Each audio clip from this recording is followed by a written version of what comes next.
Good morning, everybody. Welcome back to Sessions with Kat. We're here with another deck walkthrough, another chit chat. How you guys doing?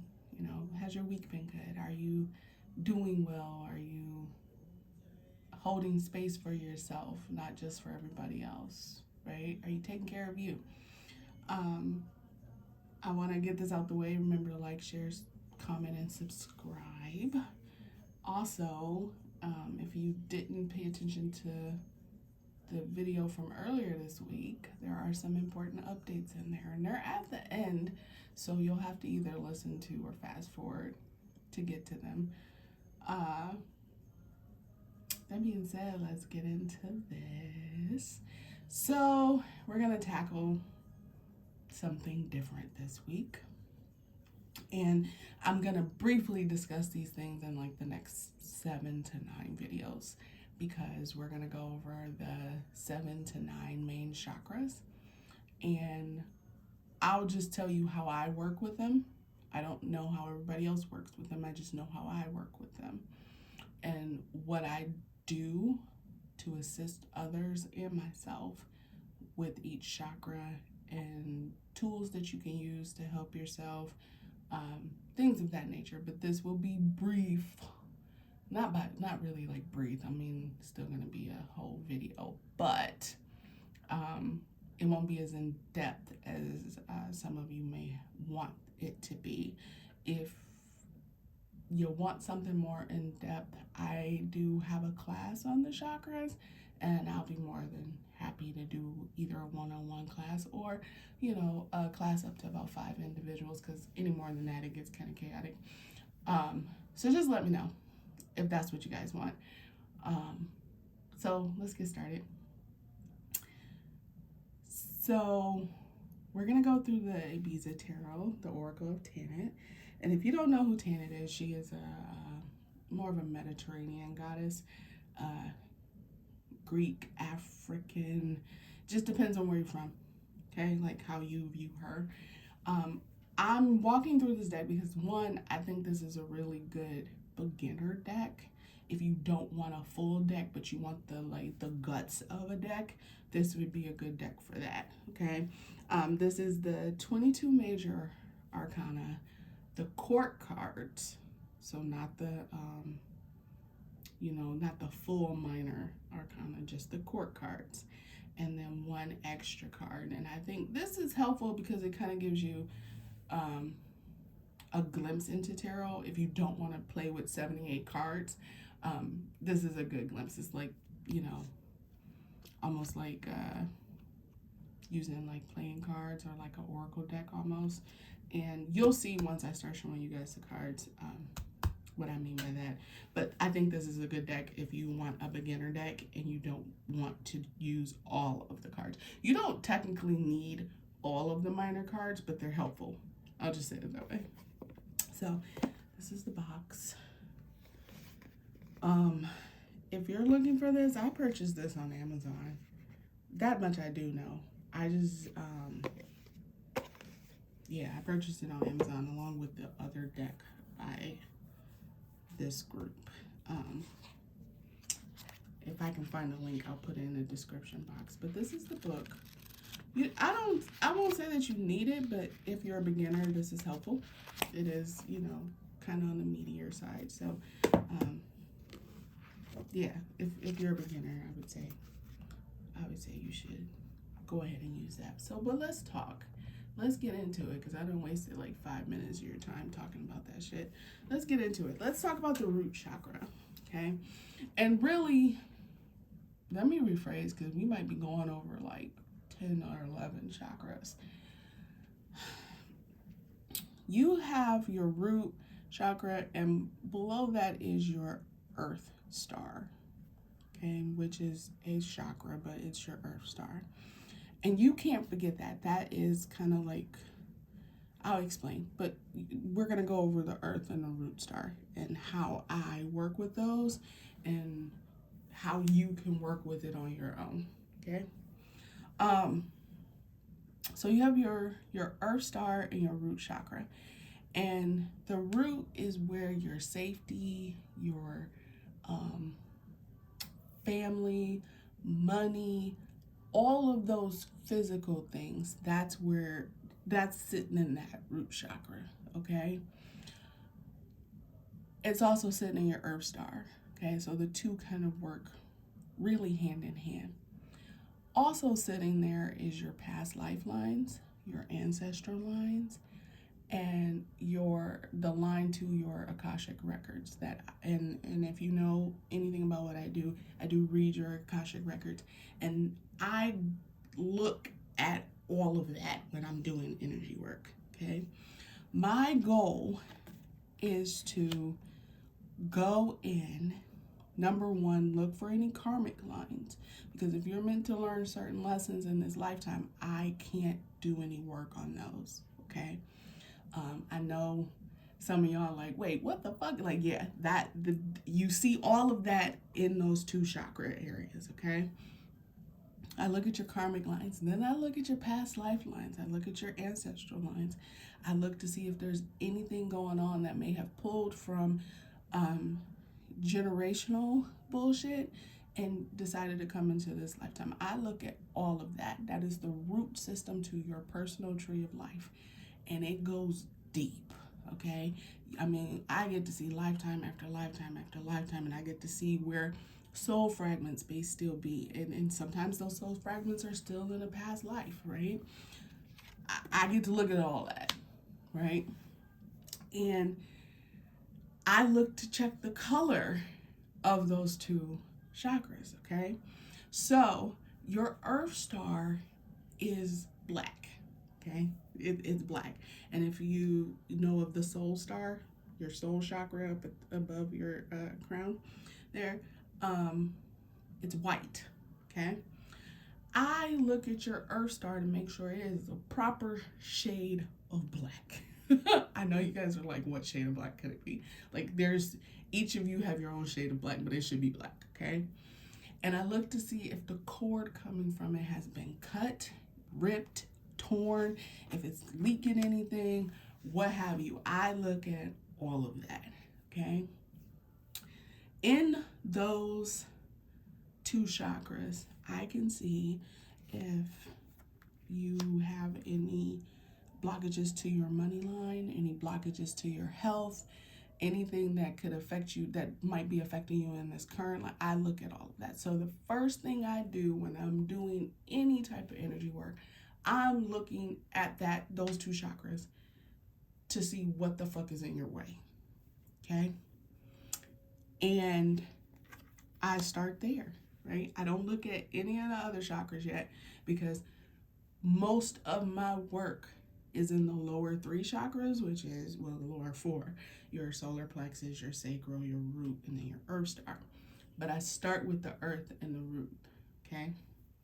Because you ain't gonna get proper healing if that shit's not cleared, right? Like, you'll just get this backup, and you end up with poor digestive health, or constipated, or some other bullshit. Like, you have to clear those two areas before you really could move forward with your healing, okay? So going back, what do I do, okay?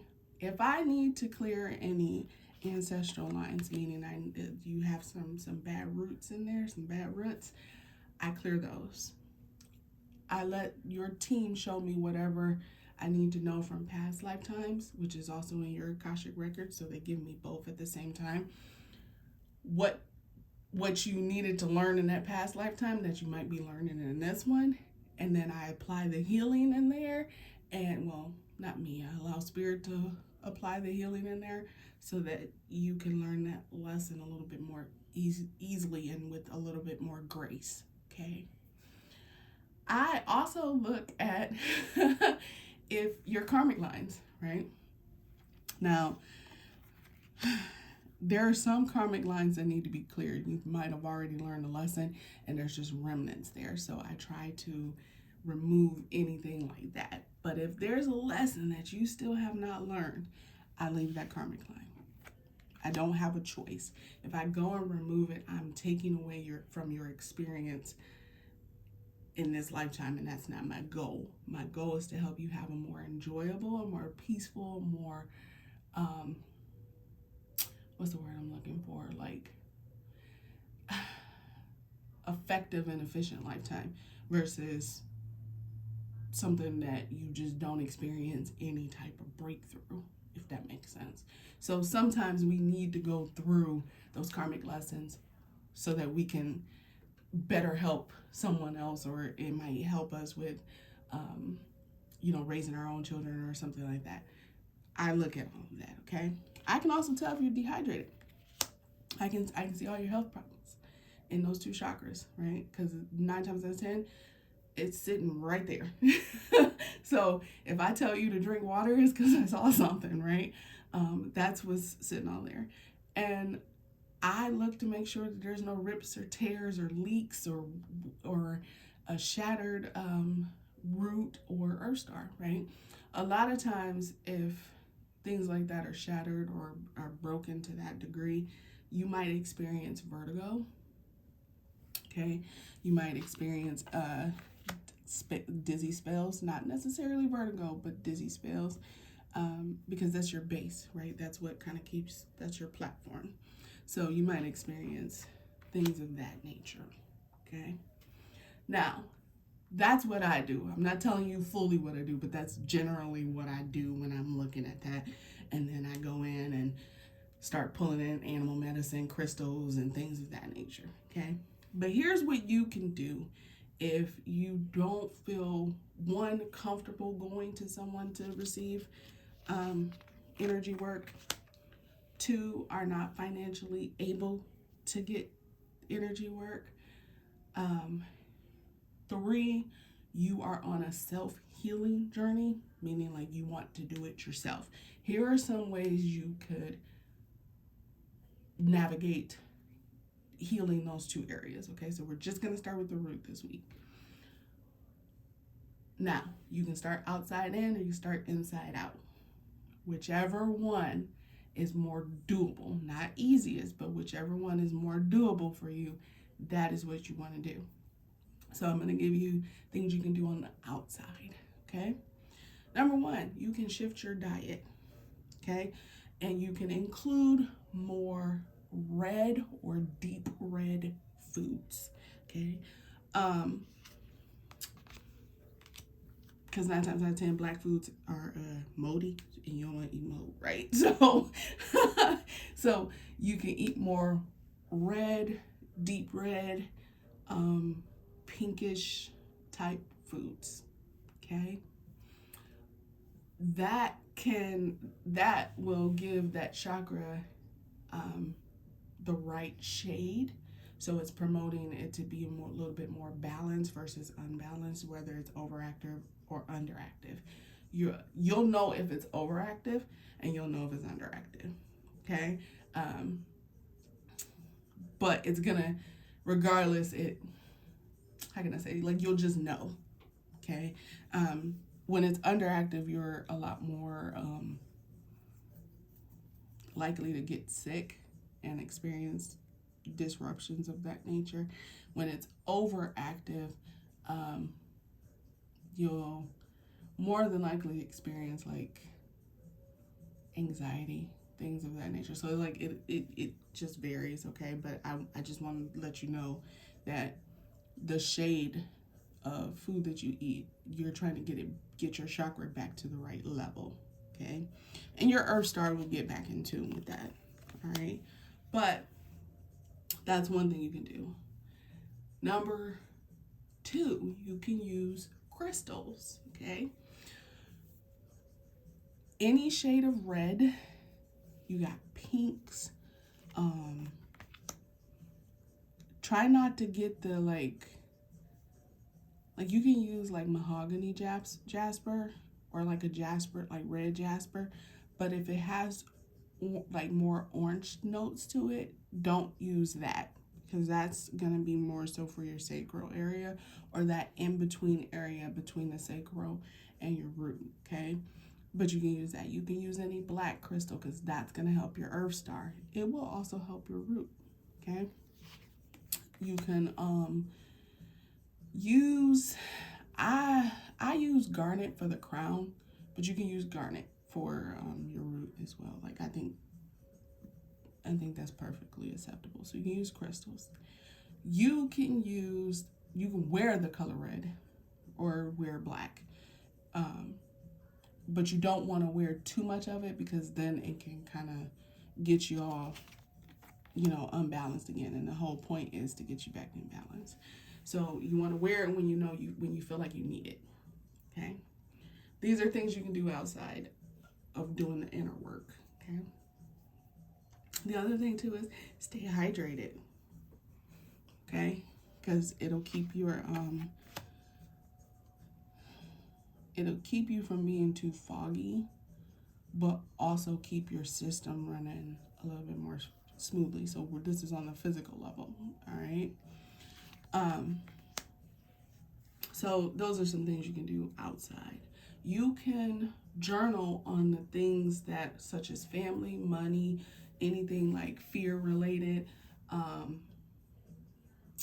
What else?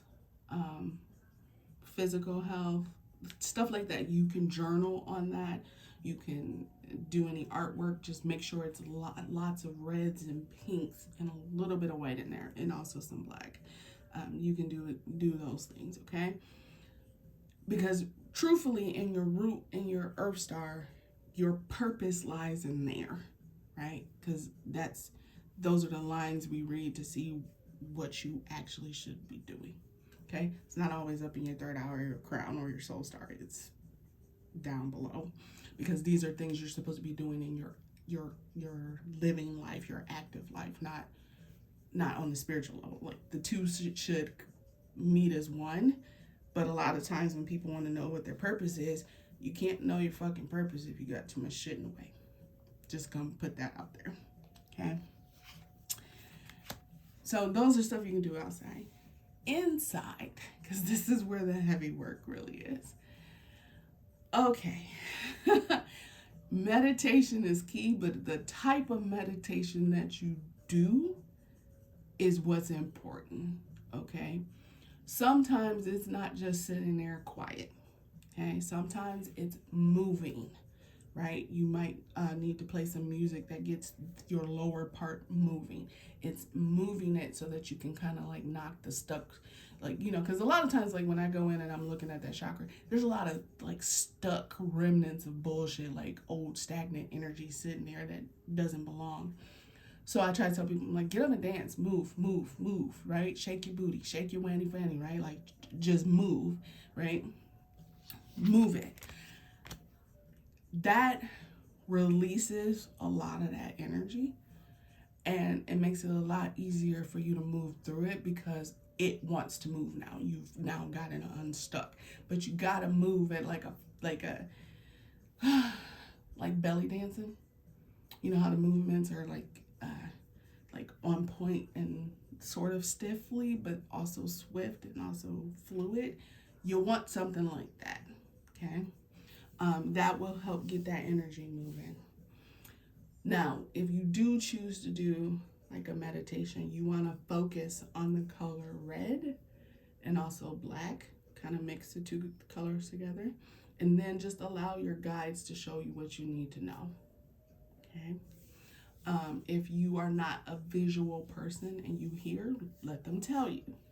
If you are neither of those things, right, and you're trying to meditate on your root chakra and whatnot, just simply visualize the color, and whatever pops up, right, just take note of it, okay? And allow yourself to see how that unfolds in your daily life, right? Okay. The main thing you can do is face your trauma. That is not an easy thing to do alone because it can cause like some serious depression. And I want you guys to be careful with that, okay? But you might have to just face whatever's sitting there, right? Soul retrievals are good. If you know how to do one for yourself, do it. You can also utilize your power animal. If you don't know who or what your power animal is, you can do a power animal retrieval. If you don't know how to do that, make sure you seek out someone who does. Okay. But you can use your power animal. Your spirit guides are right there. You can go on a, nature walk, right? Because it's all earth, and the root and earth chakras are earth. You can go on a nature walk. Just see what pops out at you. See what birds you come across. Take pictures. Do things like that, right? I myself am, because I know there's still some stuff sitting there, I'm creating myself an Old Testament, right? Because what this is going to do is going to unlock some stuff that has been sitting there for a while, just so I can unlock some gifts that I, suppressed. Okay, so you can do arts and crafts, right? It really is your personal choice. Okay. Let's see. Other things you can do. You can lay in the sun, and by that I mean, like, if you can do it safely, do it. Right. I know it's winter time, so but if the sun is out and you're indoors, lay in the sun. You know how cats lay in the sun for warmth, right? You're laying in the sun to help melt away the bullshit. Okay. I know that seems like an outside thing, but it's both. It's both inward and outward, because you're using the sun energy to help melt off the bullshit from your chakra. Okay, so that's another way to do it. But what I highly recommend is that if you have someone that can work with you for your, working on your root chakra, healing any past trauma, your ancestral lines and all that, work with them. Okay, if cost is a thing for you, and you have a solid practitioner, they will work with you. If they don't, that ain't your practitioner. Here's why. It's not that I think that people should get paid less for the type of work they do or anything like that, but sometimes people just need something, right? They need help. And if they can't afford it right now, but they know they need it, they should work out something with them, right? Payment plan, drop the price, it just depends on the person. I would do that for someone. I know not everybody will, but I think that that's something that's necessary nowadays, especially with like inflation and bullshit. You get what I'm saying? So I highly recommend that you do work with a certified or, certified practitioner, right? I myself am a certified healing practitioner, and I use a lot of different techniques, but I think that you should work with whoever you feel the most comfortable with and called to work with, okay? Because that's important, right? If you are unable or you have trust issues, and that's normal, okay? Then do your research before you just start doing work, okay? Purchase a chakra deck, okay? Or like look one up online, see if you like the cards, because you can use the cards to help you move through all of the work that you need to, right? I do recommend that. That's why I have at least, I got a few chakra decks that I use with clients and myself, because it just makes it a little bit easier to move through the healing process, okay? But that's my recommendation. Now for the root and the earth star, these are very important. And this is why I'm like stressing why it's important. If you don't do something right, you can fuck up. And I don't want you guys to fuck up. I want you guys to like feel better and do better and live better. So that's why I'm highly recommending that you work with someone. Sorry for shaking that camera. That you work with someone so that it's properly done, and make sure you trust them, okay? You can get a reading. A lot of times people can do chakra readings, and I've done them, right? I do them. Let me rephrase it. I do them. You can just get a reading on your chakras, and then that can kind of give you some insight on what to do, okay? But I recommend getting a reading one by one. So I know that might be like, oh, girl, you wasting money. No, I'm not. You don't want to overwhelm your system trying to heal every chakra at once, okay? This is the main reason why I look at that first set, and that's going to tell me how I got to move this healing through, okay? And if I recommend another session of healing, I will. Most times I don't have to, okay? But if I have to recommend it, I will. If I have to recommend a regimen of getting some sort of energy work done once a month, I recommend that. Never every week. I don't believe in that. I don't like that. I should say it. I don't like doing it every week for clients. I'll do every week for me, but not for clients, because I know that I can overload your system and I don't want to do that. Every other week is okay. I believe once a month is good enough. Okay? That's my personal take on that. Okay? The other thing you can do, and this is shameless advertising and I don't give a fuck, okay? You can do the Walking Home Barefoot program. Okay? That goes through each of the chakras. Just so you know, I go through each of the chakras with you and we navigate your healing journey through that. And it is personalized to you. Okay? And it's I'm glad that I revamped it. I'm glad that Spirit had me revamp it. But it is personalized to you and it goes through that. And that you can do on payment plan. So don't judge me, judge mama. I'm gonna do shameless advertising because it's my channel and I can do what I want. Anyway, yeah, so that's the root chakra and the earth star in a nutshell. Okay, I just didn't want to take up too much of you guys' time. Pretty sure you don't want no hour-long fucking fucking video, I should say. Because, you got other shit to do. But anyway, this deck, let me get to this deck, okay? I don't know if you guys have noticed as I was turning cards very slowly.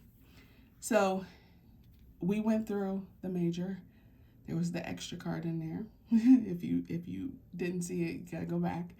It's the last card after the major arcana. And then you moved into the court cards. And each card has an image. It tells you what's there. Tells you what element it's tied to. It gives you kind of like a description on there. Your zodiacs are on there. Rock water here. Then it gives you some form of a earth element or some type of elemental thing, right? Whether it be physical or not. And then it tells you the name of the card. That's why I recommend this as a starter deck, because it gives you a little bit of everything, so you can kind of like flow into your own style, if that makes sense. That'd be my recommendation on it. And here we are at the last card, the fig tree. Comment below. I'm curious. How many of y'all like figs, like fig Newtons and things of that nature? How many of y'all like figs? I'm curious. I'm no judgment. I promise, no judgment. I just curious. Like I genuinely want to know, for those of you who made it to the end of the video, who likes figs and who likes fig Newtons or whatever. Let me know. Figs and dates. I'll say it that way. Figs and dates. Okay. Thank you for joining me for this. The next 7 videos or whatnot will be the rest of the chakras. And I will do my best to go through them as I work with them and as you could work with them. I hope you guys have a good week. You stay hydrated, you make sure you're eating well and you're feeling well and you're doing your best, living your best life. And I wish you all the brightest of blessings. Bye.